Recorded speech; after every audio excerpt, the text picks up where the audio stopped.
tell us about your job here at the Grand. What is your sort of official? Well, my title is obviously I'm a head chef of the Mirabelle restaurant, which is here, and I'm just in charge of the food in this restaurant.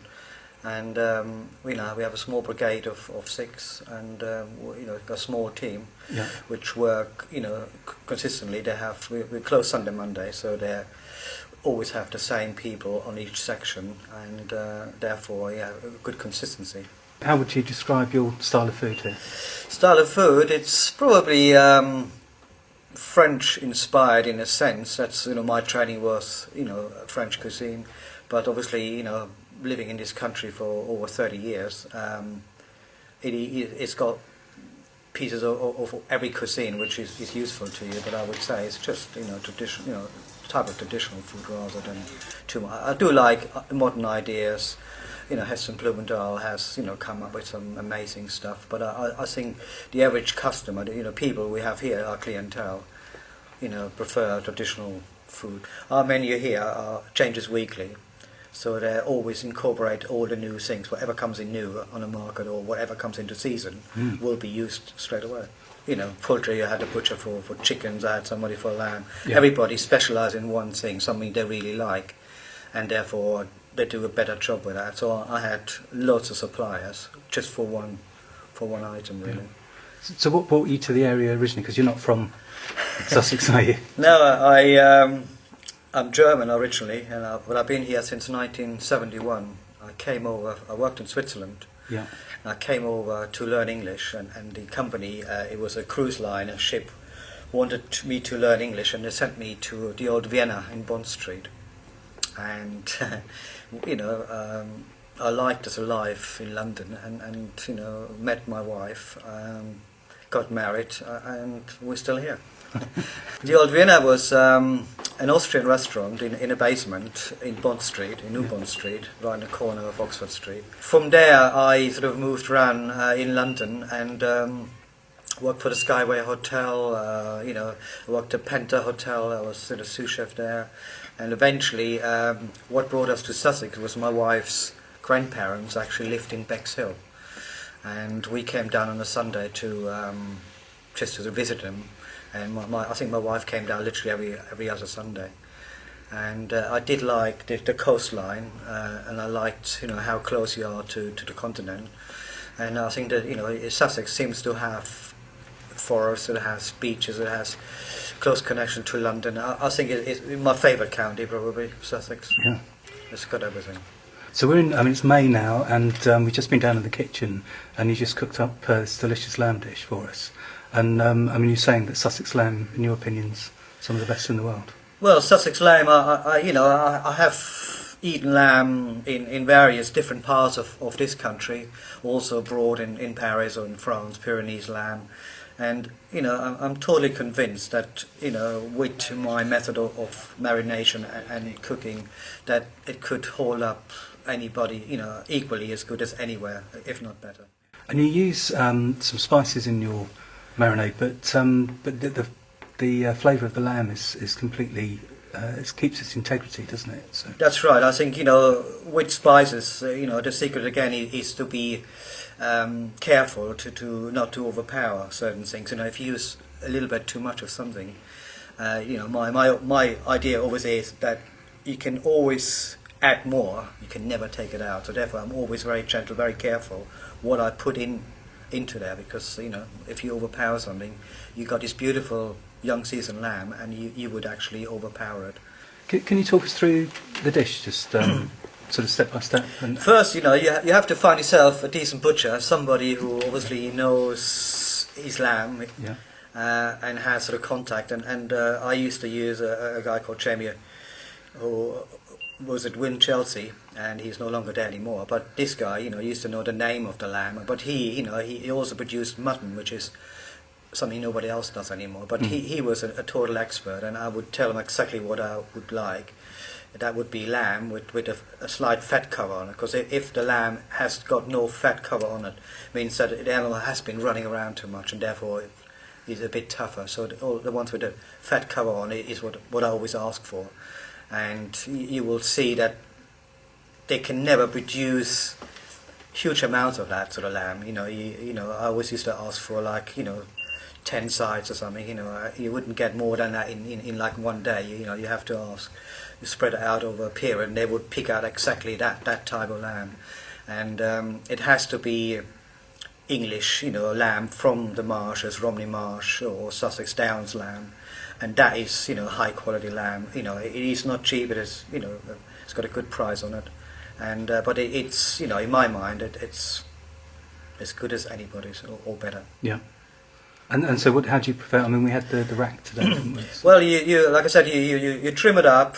You cut your sort of meat out so it looks like French trimmed. The bones stick out, and you scrape them, and then you get some olive oil, and I blanch some ginger. I cut into brunoise, and I blanch it so it doesn't ferment in a marinade. And I chop things I usually have in my garden. That will be thyme and rosemary, and there can be a tiny bit of mint in there, but a very small amount of mint. And I put some coriander, the seeds in there. I'll crush them a little bit, and you can also put ground coriander in there, and some cumin again. Preferably you want the powder, you want to ground down so it doesn't give you too much evidence of it. It gets too overpowering, but there's a slight amount of that. And I'll put a little bit of smoked paprika in there, Spanish paprika, just to keep it. If you put it, all it does is just gives it a friendlier colour. You put a bit of paprika in it. You can hardly taste it, but it gives it a nicer colour when you cook it. And there's a very sort of spring-like accompaniment to vegetables that you served with the dish. So. Yeah, obviously, some people sort of grow. We used to have sort of a lady called Mrs. Smith who would grow you anything you want, and she would make you up sort of a box of stuff you like, but she would always add a few bits, either to try to wean you onto them or trying to make sure that they're using everything they've got, and that is a lovely way of using spring vegetables to serve with a lamb. You got early beetroots and carrots, early carrots. It's fantastic. And obviously, potatoes are a bit too early, but wild garlic, wild asparagus. Also, very short season. Yeah. But it's wonderful to with the lamb. I mean, you said earlier that you were sort of mad about food and that you got out and you actually were foraging for food years and years before. I mean, everybody now is talking about Rennie Redzepi, but from the sound of things, you were doing it a long time ago. That's quite right.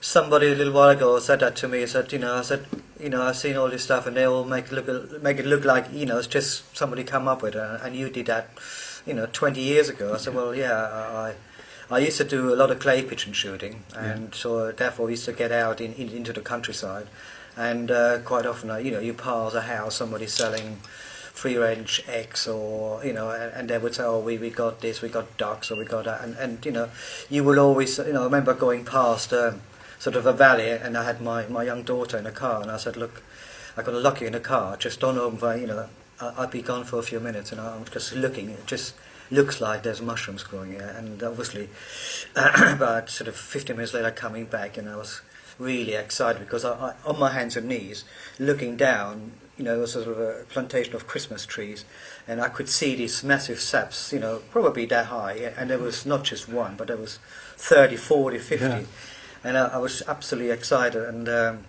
I got back to my daughter, I drove home, and I told my wife, I said, come along and bring the camera, and she said I was like a little kid, and and there, I picked 60 kilos of saps, and I've never seen saps like that again. They were completely round, no maggots, no flies, nothing. Absolutely perfection of a mushroom. And you're also using the wild herbs and wild plants herbs, they are, you have sage growing, you have thyme, all sorts of things you can find if you know where to look for. Marjoram grows wild, on a beachy head up there. I've seen,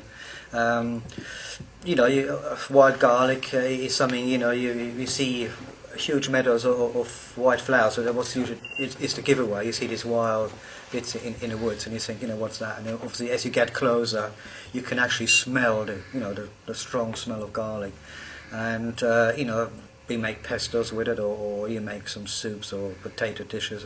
It's just a versatile ingredient, which is here for a very short time, usually 4 or 5 weeks, and then it disappears. The flowers come up and it turns into little seed pods, and then it reseeds itself, and it just multiplies very quickly. So, you talked about the different sort of changing fashions. Do you think your food has stayed outside those fashions, or have you tried to absorb? Well, I always think that food involves you're creating a dish, and every year you are adjusting it to the fashion. That's what I tend to do. I sometimes do the same things I did many years ago, but they have a more modern approach to it. They have a different garnish. We're using those modern micro cresses, or you have to make your food into the time you are in. I think the basics you can never change. How to cook lamb, certain things you just can't change and can't better them. But I think we're obviously learning all the time, and the fashion changes. But I think it's just what the new ingredients you use or certain things you do that will change. And we sort of tend to go through fashion. 1 minute it's sort of fusion, everybody mixes everything, and then it goes all back to basics. And so every few years there's these huge changes where it just all comes back again. So I think my approach now is to make sure that everything on the plate is edible. There's nothing on the plate you can't eat, and keep it as simple as possible, but have high level ingredients, the best you can afford, and then treat it with the skill and respect. That's what I think makes a good sellable, or selling yourself and selling in your restaurant and selling the dishes you do. You can never beat honest food, real food, what I call it. It's just when you're going through the right procedure. You have trained people who are brought up with and respect what they're doing, respecting the ingredients. And I think that is probably fading away a bit over the years, because hotels and the general public, nobody trains people to the level they used to do. They say they do, but I think the industries are suffering. There's not enough training done anymore, and I think that is the skill level is disappearing, and that is a sad thing. As it happens, I'm chairman of Master Chefs, and our aim is to train people, and all our members. We do competitions. We do hold Young Chef of the Year at Westminster College. We do Sheffield College, Young Pastry Chef of the Year. We do 3 or 4 during the year, just to help people to pass on information and stuff we know, our knowledge to young chefs.